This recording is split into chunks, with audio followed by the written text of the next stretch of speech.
guys, welcome back to my channel. This is the Gelli print papers that we had.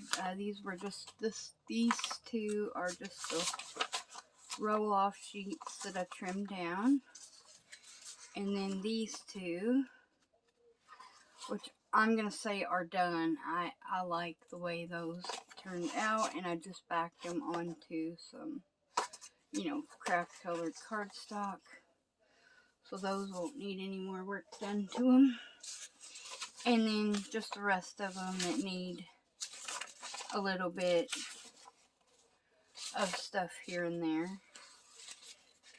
But for the most part, they all turned out pretty decent. But we've got other stuff going on. And we're also going to do some the Q&A. So I posted on Facebook and pretty much everywhere about a different type of questions and stuff. To use. I've got a tile here to put paint onto for stenciling or mark making. Some sponges to use with stenciling. I got my paint. And I got some number stamps here that I thought I might could use. Different types of stamps here. It came in from a thrift shop. But I liked the size of the numbers, so I thought that would work. So the first question I have, it says, if you're working on a journal that doesn't have a specific theme, how do you decide what paper you will use for a particular element you're creating? For example, if you're making a pocket and a tag or journal card, how do you decide what paper to use for the pocket and what to use for the tag or journal card? Okay. So, I have no idea what that was, but something fell. Oh, it was a hook. I'll get it later. It doesn't look like it had anything attached to it, so. Anyway, okay. So if I'm working on a journal that does not have a specific theme, or anything, say like I have, for example, different digitals or something that I'm using. Say for example, I've got some different digitals and stuff here. Different things. Okay, it just happens to be like Christmas paper. These happen to be Christmas, but okay. So say for example, I have this as a Christmas page in one of the journals. Okay, but my other page happens to be a coffee dyed or tea dyed paper, or a plainish colored paper, so to speak. Okay, so we'll put it like this. If there's a digital on one page and it's blank on the other page, then I'll pull out different things that have the same colors so that they're cohesive. So like maybe a piece of red, just plain red scrapbook paper or something like that for a pocket. And then like maybe a music page tag, something that kind of puts both of them together, or that matches, color wise, so I may just pull out reds and greens. Or for example, if it's like, I don't know, something like this, I might pull out the blues or the browns or something along those lines to use. I would then tend to keep the pocket maybe kind of plain if I choose to make a pocket. Then I would leave the pocket part kind of plain and then decorate the ephemera that goes on the inside. Unless it's a page that perhaps I just want to decorate the page itself, in which case I would then just say stencil the page and maybe glue something in that's not a pocket along those lines. If it doesn't have a digital and say like both pages are tea stained, or just plain pages, and then I would just go through, say like what I had in my stash and decide whether or not I wanted to put that in, especially if I don't have any set colors or themes. Cause sometimes when you have, say like an eclectic journal that doesn't have a theme or a color scheme that you're using throughout the journal, then just whatever strikes my fancy, and then that's what I'll decide to use on that particular page, if that makes any sense. So just going with colors, different colors and whatnot.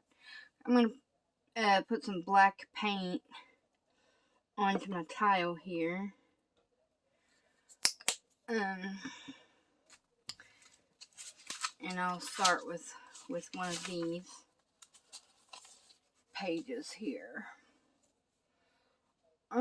That's kind of grungy, so do I want to do some circles maybe?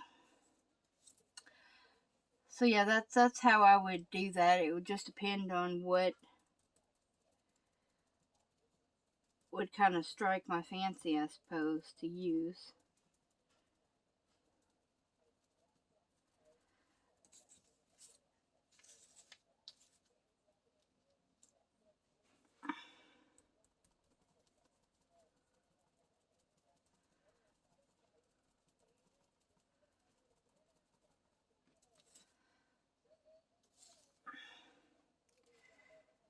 Okay.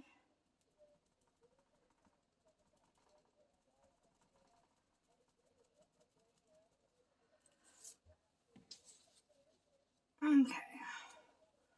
Set that off to the side.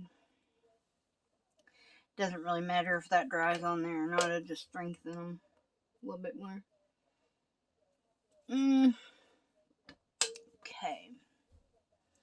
Well, I think maybe we might want some numbers here, so.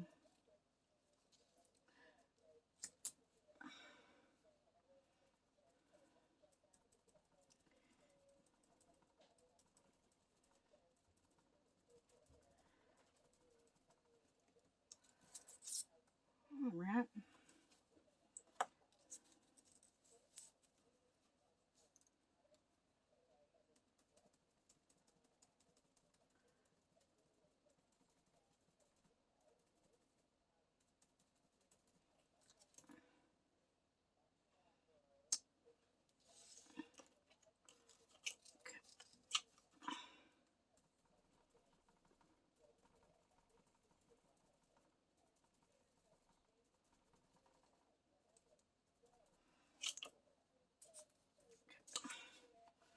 So there we go. I think that looks pretty good, and we'll call that one done. And I'll just leave it sitting off to the side as well. And I think I'll leave the black out for a minute because I might want to use that again. Let me see. I do like that scroll pattern. Alright, so another question. How do you decide what element you're going to make for a certain page? A pocket, side tuck, corner pocket or tuck, double pocket, or envelope? Okay, when I decorate, I usually decorate every fourth page so that there's plenty of writing space. If someone wants to journal, has a lot to journal for a particular thing. But when I decorate a page, I generally try to, if you're decorating a large area, I try to, put back journaling.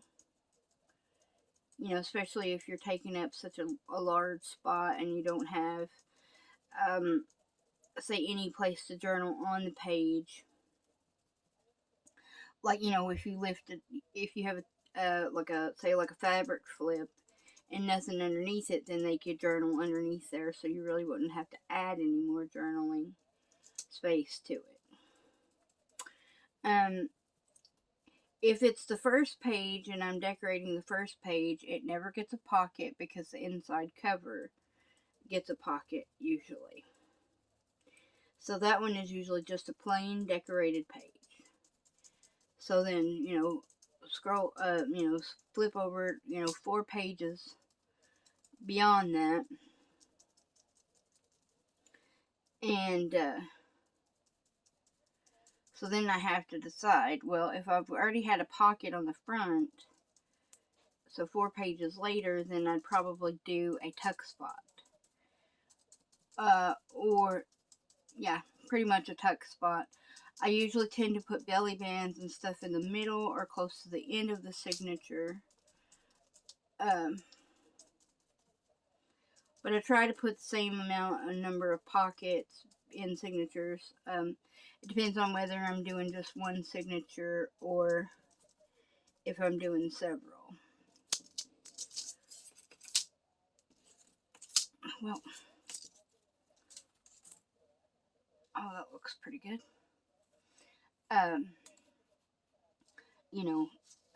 Before I decide, yes, I do try to even them out and have an even number. If the page is like a small page, then I don't typically put an envelope in those because they're small. I usually have larger envelopes, so they would go on a full size, like say 8.5 by 11 page folded in half. But if it's like a shorter page, I won't do that. And usually the shorter pages don't even get pockets or tags. That it might just be just a regularly decorated page with just something glued on. Yeah. So if I have a pocket that's say I made a pocket for 4 pages before, then I won't do another pocket on the next decorated page. It'd either be a tuck or an envelope or something along those lines. But I generally, what I end up doing is it depends on the type of ephemera that I want to put in there. If I want to put a notebook in there, then it might get a belly band or an envelope, depending on how big the notebook is. I might also decide to do a fabric flip, depending on if it's, okay, there we go. So that one is good. Put it off to the side to dry. Okay, let me grab a baby wipe so I can wipe off my tile there. So yeah, it just depends. If I have a themed journal or something, then I might use some of the ephemera or something that comes into a kit, like one of their pockets or tucks or something. But if not, and I just choose to make my own, then I might use a scrapbook paper, anything that would coordinate with it. And if I wanted to use a journaling card that comes with some of your scrapbook paper, then I would make a pocket or tuck that it would fit into. It would just depend on the type of ephemera that I wanted, whether it's like a folded piece of paper or maybe a flip out or something along those lines. That it just largely depends on what type of theme I'm going for. Unless it's, again, like an eclectic journal when there really is no theme, in which case, usually it's just trial and error, and I just have to audition things to see if I like the way it looks on a page. Okay. So another question is, in what situations, journals, ephemera would you suggest using digital scrapbook paper or tea/coffee paper, which includes all the free papers like book page, music page, etc.? Which areas work best for which? Okay. Um, if you're not one to use digitals, say you don't have a printer or something like that, or you just don't see the point in spending the money for digitals, that's totally fine. But if you have a bunch of scrapbook paper, then if you have some that were coordinating theme, then you can make an entire journal using the elements from that as your pages. If it's 12 by 12, you can cut it down to 8.5 by 11 and then add coffee, tea, and music paper to your liking. I don't always add music paper. It depends on the type of journal that I'm doing. If I'm doing um, like a vintage style journal, then most oftentimes I will use music paper.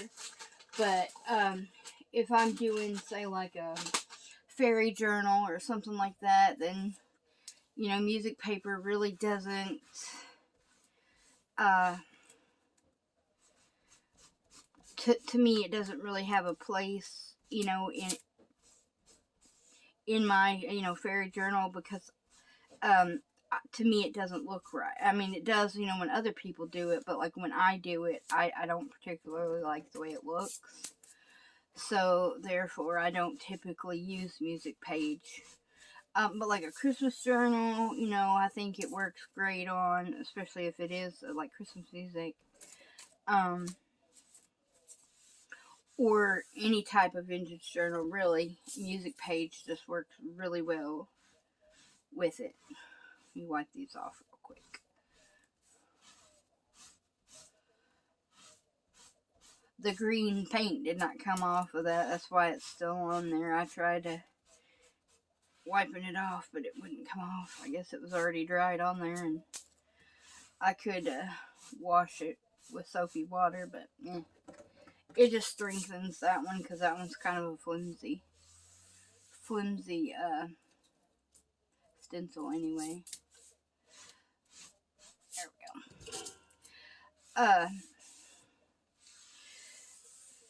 But yeah, I mean, there's nothing absolutely saying that you couldn't just do an entire journal with tea or coffee paper and then just decorating every few pages as it is. Um, now, if I'm using digitals, I use digitals if I'm going for a particular theme. Um, okay, like say for example, I wanted to use poppies.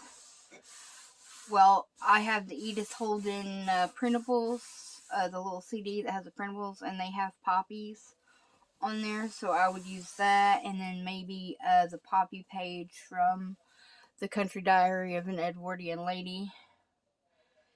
And then any digitals that I might could find. I think Janie B. Journals, I believe, has some poppies. I know there's also some scrapbook paper that's called like Poppies and Roses from Little Birdie's Crafts. That would work great for that. But typically, I would look for um, I would look for uh, digitals that had the particular theme that I was working with. And then from there, I would decide whether or not music page would look great with it. Book page works great, I think, with any journal, honestly. Especially if you have a book that is related to the theme that you're working on. Say you have fairies that you're working with, and you have a storybook or a book um, that has stories about fairies in it. You could use those book pages, provided that the copyright wasn't an issue. Uh, folded up into the book itself, into the journal itself that you're making. Um, Also, not just, coffee or tea dyed papers, you know, you could have like Kool-Aid dyed or eco dyed papers or avocado dyed or, you know, specific colorings, you know,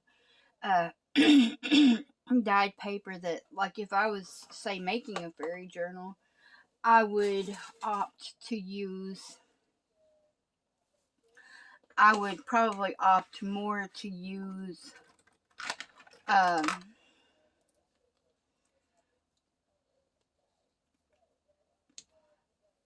the colored papers rather than coffee or tea dyed papers for that, because, you know, fairies are generally more colorful. Browns and stuff are my favorite to work with as far as, you know, making handmade journals. I don't really call them junk journals necessarily because they're more handmade than actually junk journals. Um, but, you know, that being said, uh, let's see.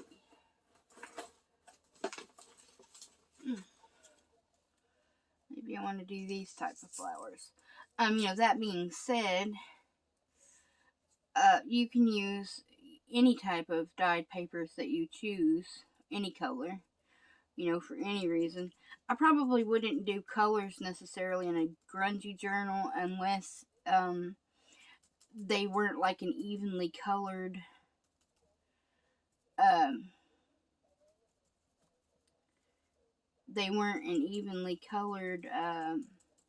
page, you know, like if it was like you had more coloring in one section than another section where it kind of looked grungy too. I'm thinking kind of in terms of like the Tim Holtz abandoned papers, like if it looks something like that, or if you had like multicolors on a dyed page or something like that, it could work pretty well.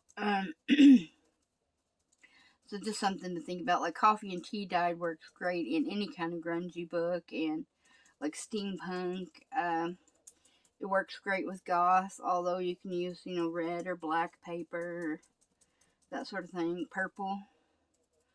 I mean, you can use pretty much any color with a goth book, as long as black is in there somewhere. I mean, that's kind of a requirement as far as goth stuff goes. But I don't have any one particular set theme or anything that I is my go-to, because I like to change things up and do different um,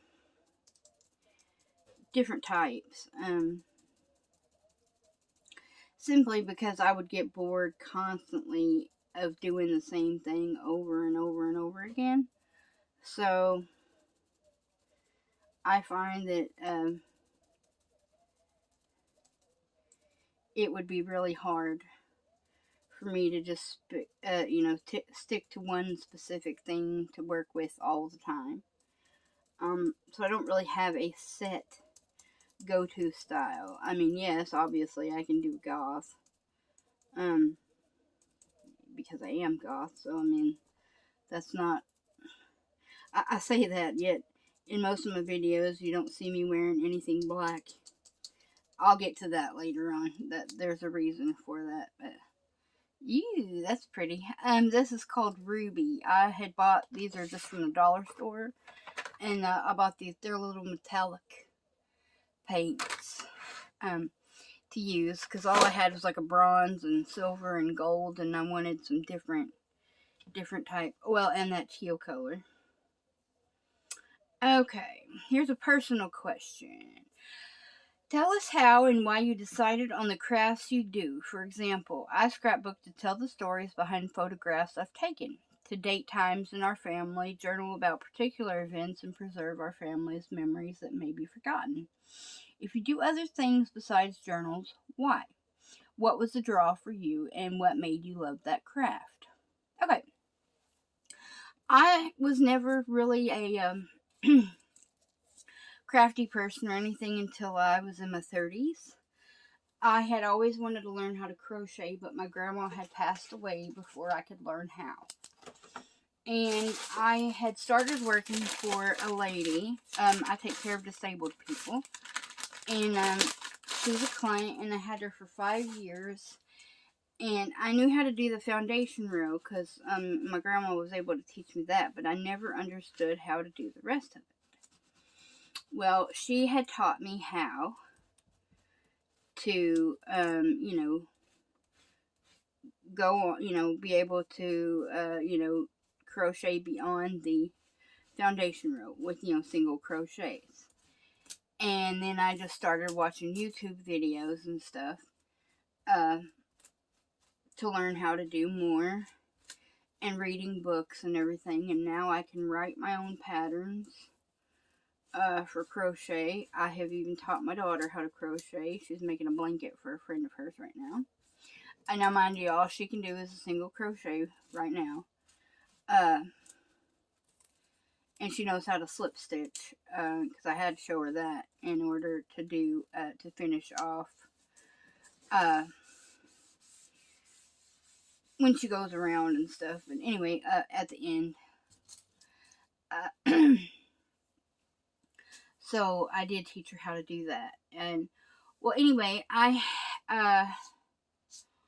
on my, crochet hooks, I didn't like,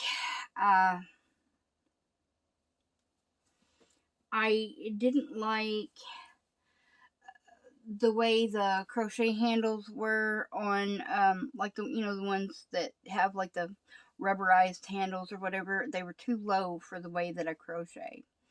So I had some oven baked clay and made my own handles for my crochet hooks, which I still have. And those are the ones that I use. When I crochet, I don't crochet a lot because of the arthritis, though it's very hard on my hands now. Anyway, but I had some oven baked clay left over, and I thought, what in the world am I supposed to do with this? Well, I didn't want to,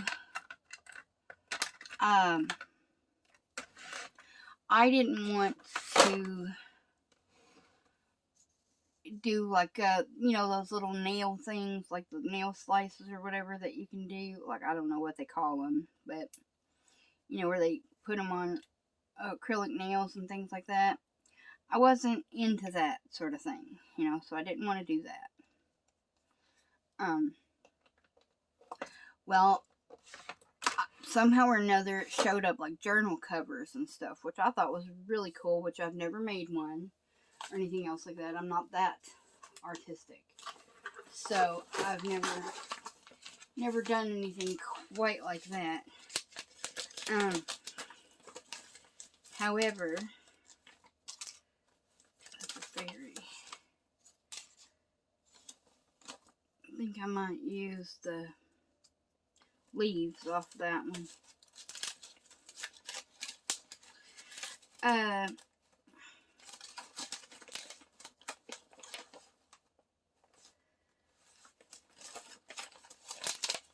Looking to see if I have any leaves. I could have swore I did, but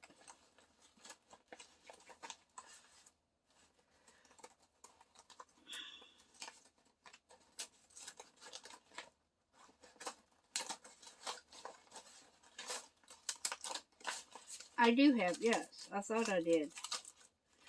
Anyway,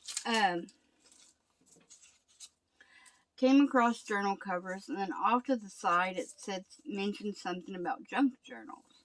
So I clicked on it. I don't even remember whose video it was. It may have been Gail Augustinelli's, because I remember subscribing to her channel pretty early on. And watched a junk journal video. And no, I don't think it was Gail's. I can't remember whose it was, because they were making an Alice in Wonderland journal. I remember that because that was the very first journal that I made, which was Alice in Wonderland. And in doing so, that's what I made, And I didn't have all the stuff, I had playing cards, but I did have some Alice in Wonderland images. Well, I knew I wouldn't be selling the journal or anything, which I don't have it anymore. I made it, or gave it to a co-worker that I had at the time. which is the girl that my daughter is making the blanket for that she has. I think I want to turn it around this way. You know, and that is how I got into doing junk journals and whatnot. And I fell in love with it. And I haven't looked back since. I mean, it's just something that I enjoy doing. So, you know, I don't sell my work. I mean, I have in the past, but I would much rather just give it away. You know, I don't get into this to make money. It's not about that for me. It's just about the pure enjoyment of making them and then giving them away to people to make them happy. I mean, that's all it is for me, because I'm more of a, I'd rather give things than get things, if that makes any sense. So interesting.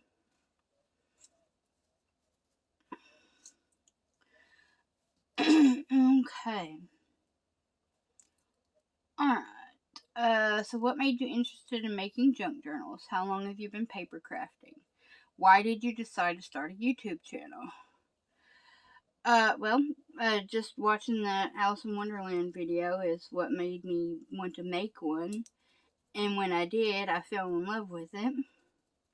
I have been doing paper crafts now for 6 years. Off and on, you know, off and on. I started before my brother passed away, 3 years before he passed away. And then I kind of got out of doing it when he passed away. And then, because I had started the YouTube channel before he passed, and then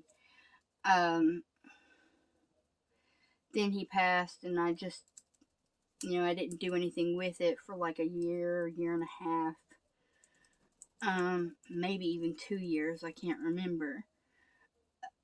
So it's just been this past year that I've kind of gotten back into, doing anything with the channel. But yeah, I enjoy paper crafting because it's something that I can do I won't say that it's necessarily easy, but it's just something that I happen to have a kind of a talent for. Oh, I don't really want to say that either, because that sounds like I don't mean like, wow. I don't mean it to sound like I am so good at doing that and blah blah blah. No, I mean, I just found like it was something that I could do that was simple enough, and it was fun, and it wasn't like a super super expensive hobby. Yes, it can be, if you want to buy all the new stuff and whatnot to use. It can be, pretty pricey, but as far on the whole of it's cheaper than doing a lot of other types of paper crafting and whatnot. Alright, so we got that one there. I think it turned out pretty good too. I'll set it off to dry just for different things. Oh, I dropped the stencil. Ow. I've hurt my hip somehow, and so moving around is a little slow going. Okay, I do like that part, so I don't want to cover that up. Maybe, do I want some numbers on here? No, I think what I want is some more of that scroll pattern, because it has the scroll kind of patterning underneath. But I do want some more of that bronzy color that I used over here, as soon as I find what I did with it. There it is. or copper colored rather, not bronze, but well, you know what I mean. Um, so yeah, I started the YouTube channel mainly to kind of, not necessarily to teach anyone anything really, um, but kind of more to just get more connected with the community itself. Um, because I have come across a lot of wonderful people, um, especially from Miss P's group. Most of my friends, or people that I consider my friends, are from that group, but I've met some other people that are not in that group who have been so sweet and so kind and incredibly helpful, and just a joy to watch and be around. So I just wanted to be a part of that community because it was healing for me in a way. I mean, don't get me wrong, we still deal daily with the grief and the loss of my brother, but it was a way kind of for me to get back to myself, to be a little bit more like the woman I was before he was gone. And which I know sounds really weird, but doing the YouTube videos kind of give me a bit of a purpose, and I know that he would have watched them, even though he's not a paper crafter or anything by any means. But aside from my mother, my brother was actually my biggest fan. Um, he loved to hear me sing. So he would always play music and stuff for me to sing, just so he could hear it. I didn't realize that he was such a huge fan at the time. I didn't know that that's why he played music for me like that. Um, I didn't find that out until oh, well, probably after he passed. Because it was never something that we talked about, so I didn't know. Oh, that looks pretty good. Okay, I'm gonna put some up here. But yeah, I think he would be proud of that. So I have no regrets in doing my YouTube channel. And I've met so many wonderful people, and I've had a lot of encouragement. And no, I don't have a super big following or anything. I have just a little over 250 subscribers. And you know what? That's totally fine with me. Like I'm not doing this expecting any more than what I have, or anything else like that. Like I don't expect necessarily to become monetized or anything else like that. I don't do it for that reason. I mean, if that happens, that's fine, but um I just do it simply because I love it, and I get enjoyment out of it, and you know that's pretty much the only reason.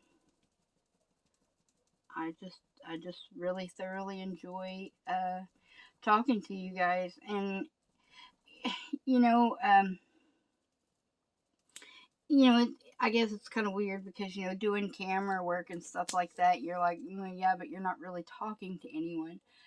No, you're not really talking to anyone, but as you're doing it, I mean, you don't really think about it in terms of that, because you really do feel like um you're talking to your friends when you're working, when you're doing it. It's not weird. I mean, at first it is, but after that, it's just really not. I don't know. I can't really explain it other than it just feels like you're talking to friends. So, um, what are the top 5 necessary tools besides the obvious scissors and glue that you would recommend for someone starting out in junk journaling. Okay. Well, you don't really need a scoreboard because you can use other tools for that. But one or two of the tools that I would say for sure is a metal ruler and a craft knife. And the reason is because you can use it in place of a paper trimmer, and you can also use it in place of a scoreboard. Because you can take the ruler and fold up where you need it to be, you know. So 2 out of the 5 automatically would be a craft knife and a metal ruler. To be fair, an 18-inch metal ruler would work better in case you have paper that's longer than 12 inches.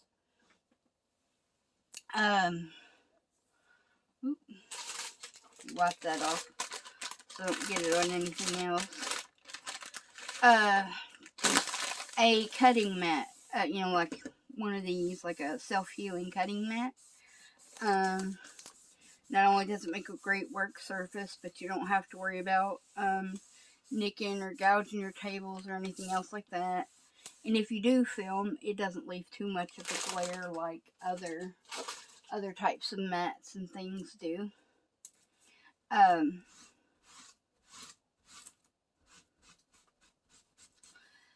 So yes, definitely a cutting mat.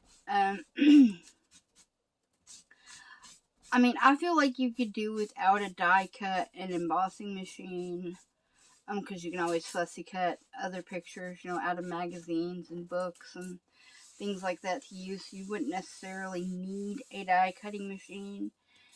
And, I mean, but you can, of course, if that's what you feel like you can live without, or can't live without, I mean.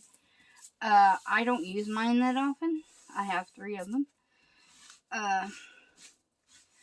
You know, I use them when I need to, but I don't, it's not my go-to thing, simply because it's hard on my hands to use a whole lot. So I don't use it a whole lot at one time, just as needed. So yeah, you could definitely do without a paper trimmer. Of course, if you're really good with scissors and can cut in a straight line, which y'all know I can't, then, you know, you wouldn't necessarily need a cutting machine or a paper trimmer or anything like that. So,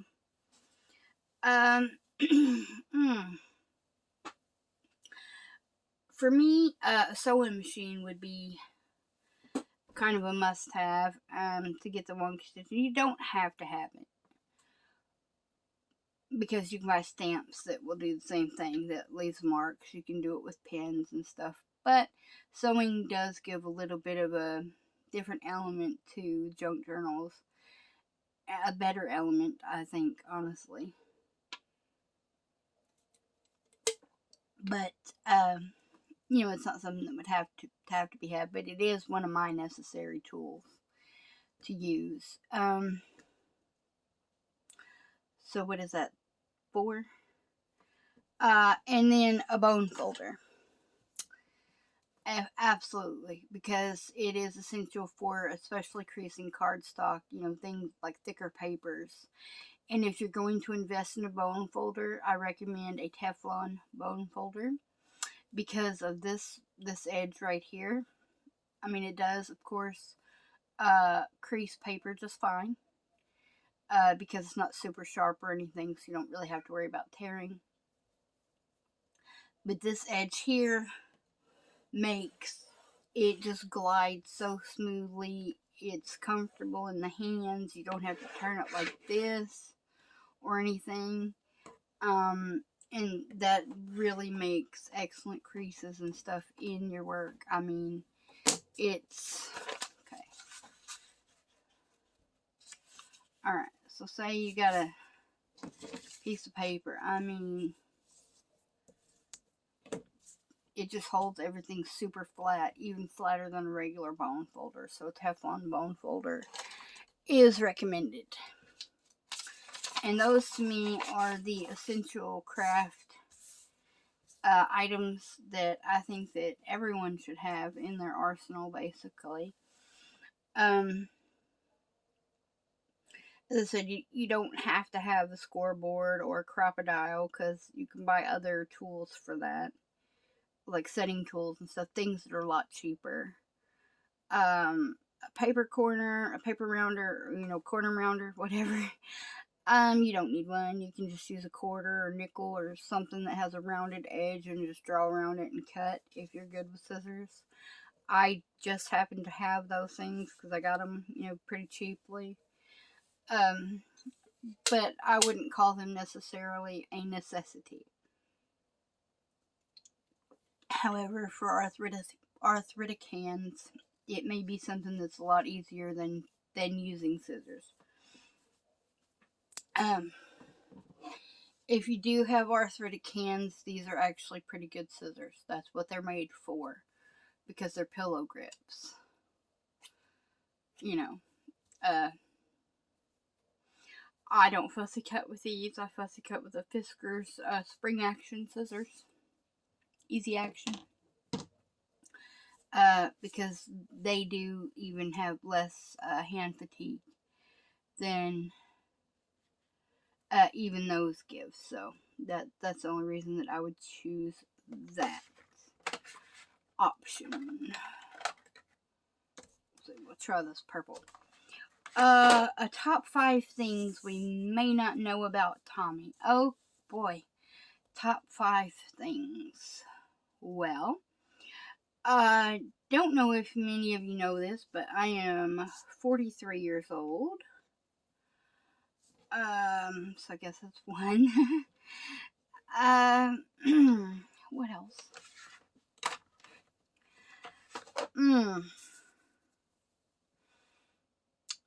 I find that's a little harder though because I don't really know what you guys would want to know about me or anything. Top 5 things.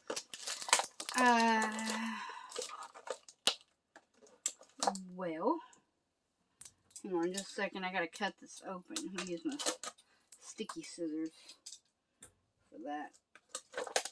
Got some strong tape.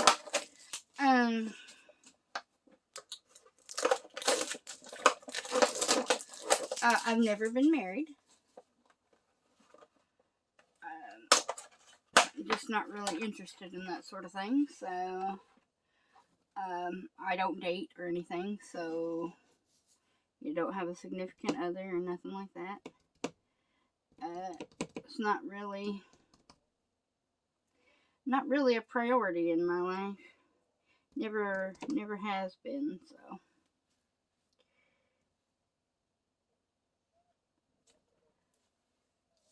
Oh, that's kind of cute. I don't know. Am I in frame? I'm not sure. Maybe I should make that darker.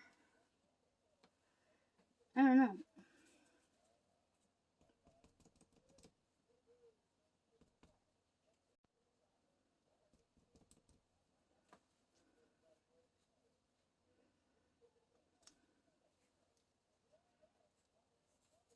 Okay. Here's a circle.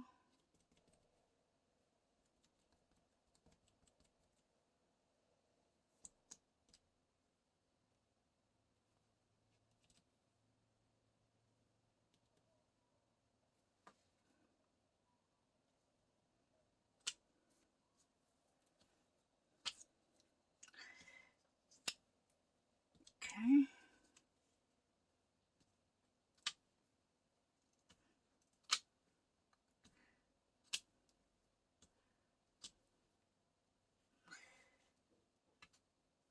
Alright. Okay. So, I guess that was 2.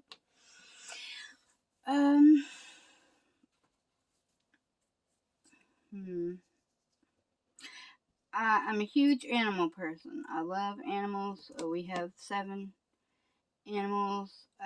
We used to keep turtles, box turtles. We used to rehab them. Which I will still do if we ever find any that are in need or whatever. One of my favorites came from she had been attacked by a coyote. And we named her Ziggy, and we had her for 4 years. And then when she was finally ready to be released to the wild, we released her, and I cried like a baby. Simply because we had cared for her for so long, and she was such a sweet turtle. We'd take her outside with us, and she'd follow us around outside, and one of our dogs was crazy about one of the dogs that we had at the time, little Shih Tzu, who thought everything was her baby. Used to give her a bath. She loved it. Well, both of them did, because Muff was, we didn't name her. She was already named when we got her.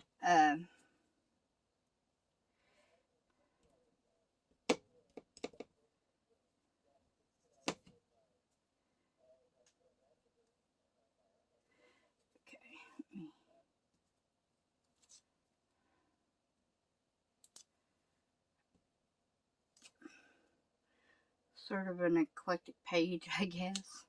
That's alright. Nothing wrong with it, because I'll be cutting it up anyway to use later on. So it doesn't have to be perfect by any means. So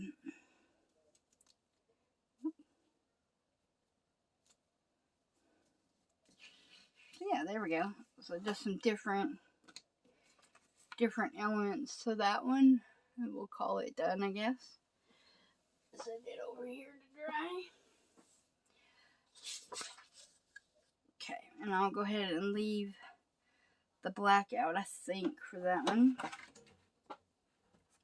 Don't think I want any more numbers right now. But I do think I might want some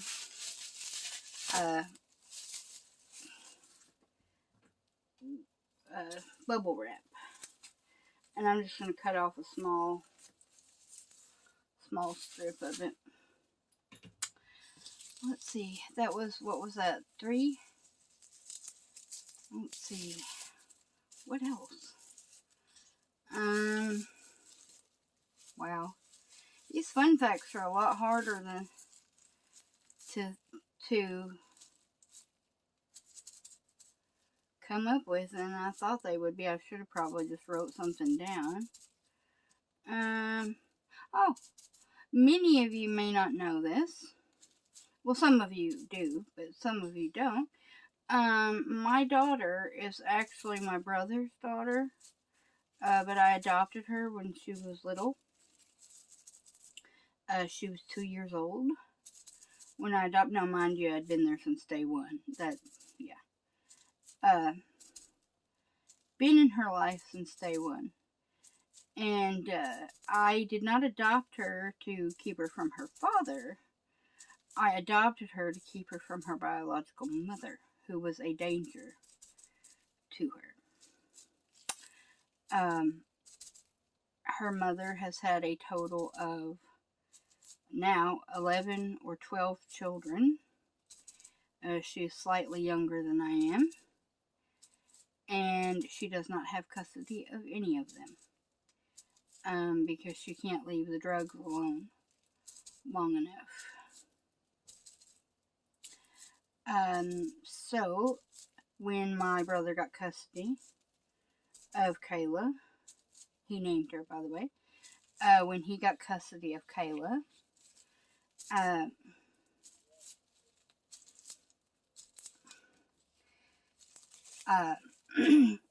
the judge told him that it was probably a safer idea to give her to a family member, simply because other judges at that time would be more likely to give custody over to her biological mother, no matter whether that was the best option or not, simply because that's what they did at the time.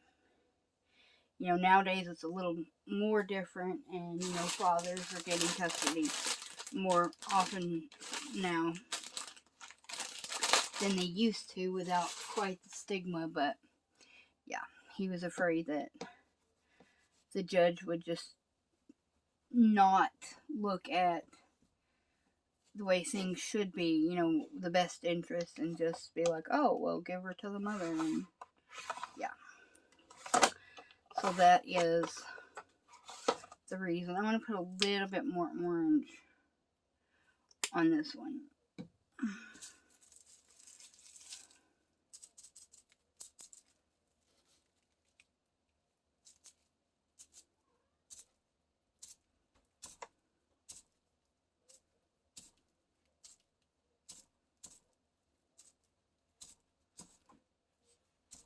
I have a cat outside my door. I think it's Sammy trying to get in, because I haven't seen her in a few minutes. So yeah. I had found out prior to Kayla being born that I couldn't have children due to holes in my fallopian tubes and other female troubles. It wasn't just that, but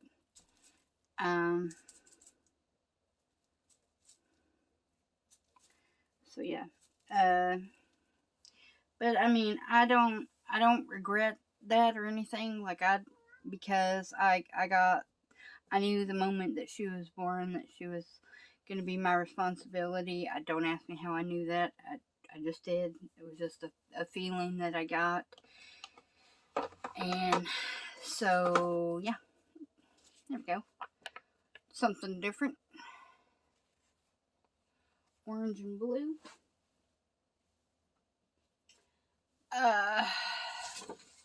So I've just got 2 more pages left. I don't know what color I want to do in here. Maybe some brown. And I don't want that, but I might want to use my little mark making thing here.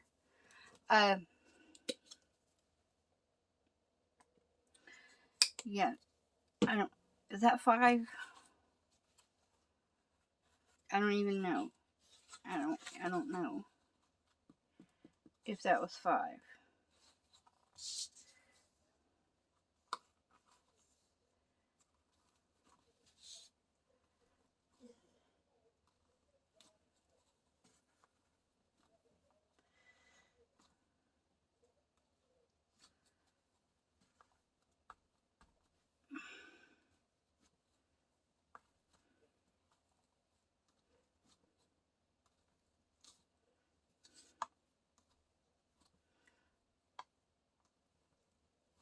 Okay, there we go. And then maybe use this for some smaller circles in between. Yeah, I don't know if that was 5 or not. Or is that 4? I don't even know. So I guess we'll do one more fun fact about me.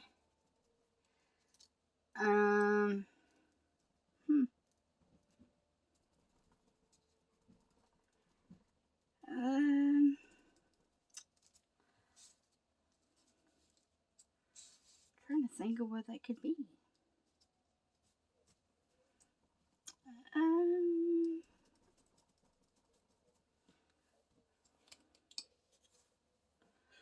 I'm drawing a blank here, guys. I guess I could, I know a lot of people ask, you know, how I'm doing health-wise or whatever. And I'm doing okay. You know, I do alright. You know, I do have issues, same as everyone else does. I have, 8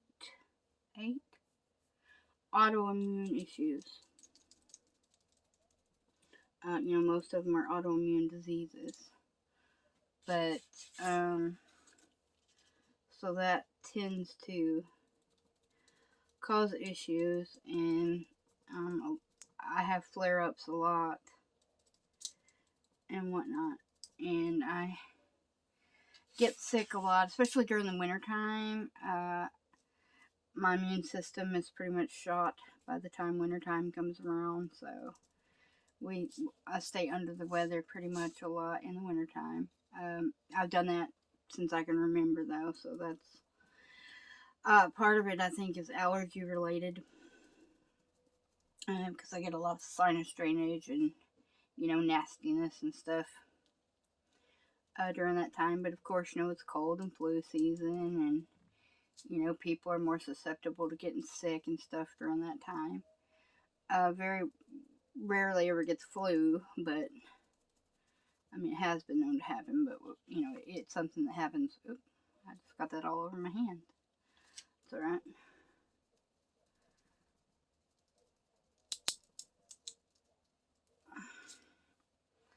There we go. Kind of like that. It's different. Like I said, it'll all be cut up and used for backgrounds and stuff anyway when it's dried. Let me wipe off my hands real quick and we'll do this last one. So yeah, that's I guess 5 or 6 fun facts about me, and those are, I believe, all the questions that I got. Well, I did have somebody message me a different question to ask what my sexuality was, and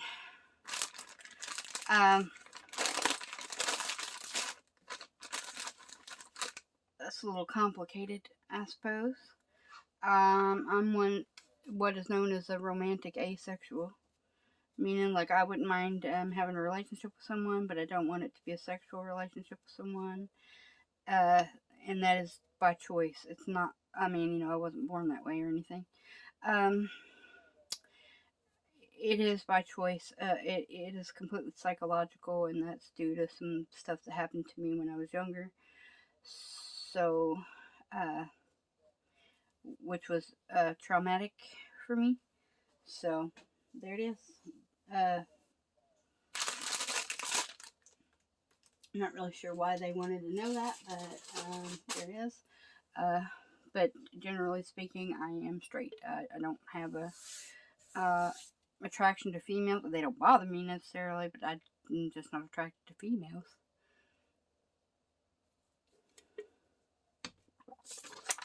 So there's that.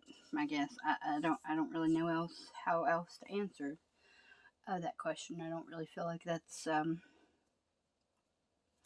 anyone else's business, really. But if they must know, there it is. Let's see. I'm trying to figure out. So I've got orange, gold, and green on here. Do I want to do more orange? No, maybe not. I don't really want to do more gold because that's not going to show up. Let's see. As far as I know, that's all the questions that I got. So, I hope that answered you guys' questions. If not, you can leave me a comment below or whatever and let me know if I need to clarify a little bit more on that, because I don't really know. I hope I didn't confuse anybody. Oh no, my phone's gonna go off. I just turned it off airplane mode. Sorry about that. What is this? Red. Let me turn it back on airplane mode because that's really annoying. It is really annoying. Okay. Alright. Maybe some of this is called red oxide. It's just cheap paint from Dollar Tree. I believe is where that one came from. Yeah, Dollar Tree.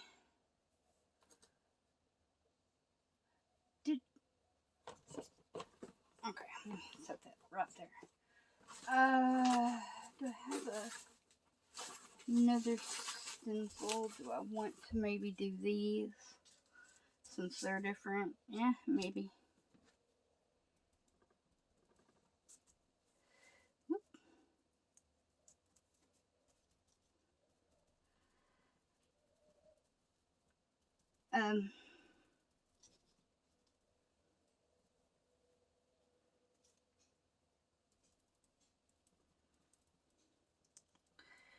Maybe I'll do these small flowers in different spots.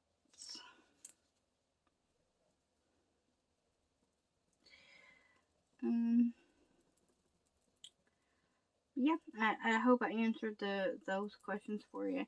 I get sidetracked, like when I'm thinking and stuff like that, so I don't really know if I've said something, and I feel like I'm going to repeat myself. If I don't write stuff down, I will forget things. I really do. Part of that is due to the immune problems, because brain fog and everything is one of the symptoms. Side effects, I guess you could probably say. But of course, people who have a lot on their mind anyway tend to have a tendency to be forgetful or not remember things anyway. And the wheels are always turning. My mind does not calm down for any reason, no matter what. No matter how much I might want it to, it just doesn't. Okay. Let's see. I think maybe one more of those.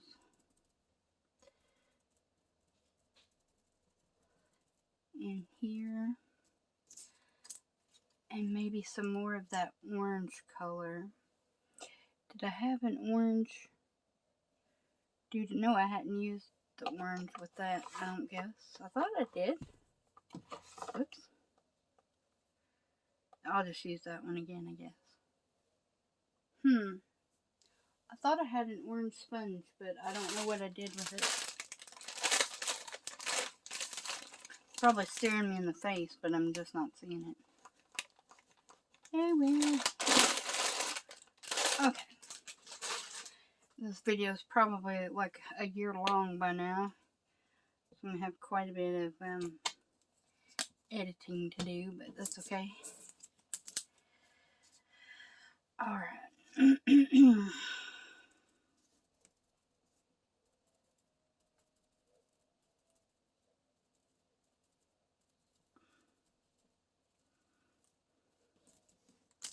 I don't do a super huge amount of editing anyway, so it's totally fine.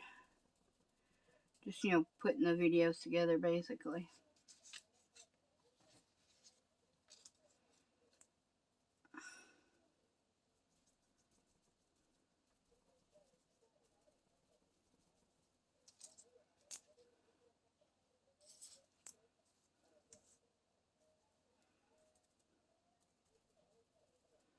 Of course, now you don't have to put all the flowers on the pages, if you wouldn't want to, you can do some of them half on and half off. That's totally fine as well. I think maybe one more of these smaller flowers down here.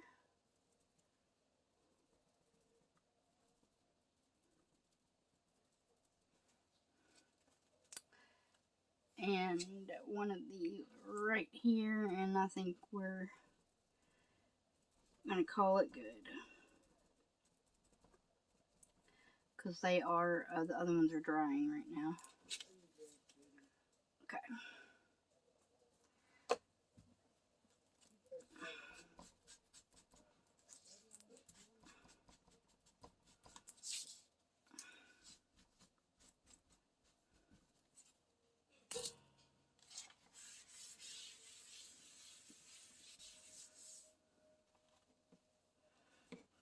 Wipe off this here. And there we go. That looks pretty good, I think. So yeah, that's how you can finish off some jelly prints. I mean, you can do way more than that and add more layers in if you want to. But I think just for something different, that can be used for making ephemera or whatnot, is absolutely fine. They don't all have to be perfect or anything else like that. And of course, you decide when you think that they're finished and everything. So, you know, if you think any of those could use more.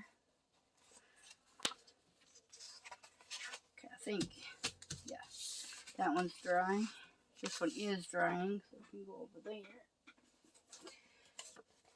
So I just show you finished, you know, what they look like finished.